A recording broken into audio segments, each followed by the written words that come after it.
আসসালামু আলাইকুম প্রিয় দর্শক, আমাদের নাগেরপাড়া বাজারের একটি দোকান আজাদ স্টোর দেখতে পাচ্ছেন। উপরে টিন কেটে গতকাল রাতে এখানে চুরি হয়েছে। কি অবস্থা, টিনটারে কাটছে কেমন, যতটুকু দরকার। রাত্রেবেলা গভীর রাতে এখানে টিন কেটে চোর ঢুকেছিল। এরা টিন কেটে ঢুকে প্রায় 5 থেকে 6 লাখ টাকার মাল নিয়ে গিয়েছে এই দোকান থেকে।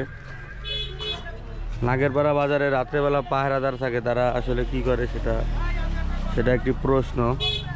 তাদের আসলে কাজটা কি? রাত্রেবেলা এত পাহারাদার থাকতে বাজারে কিভাবে চুরি হয়ে যায়?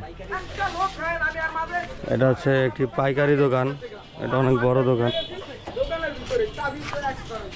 দোকানের নাম হচ্ছে আজাদ স্টোর।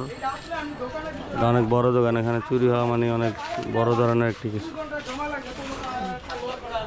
বাজারের পাহারাদাররা যে কি করে আল্লাহ পাকি জানে।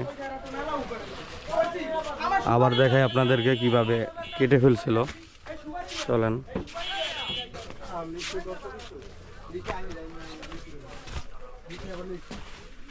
এই যে দেখুন কি অবস্থা করছে, পিছনের উপর দিয়ে টিন কেটে অনেক বড় আকারের কেটেছে চোরেরা।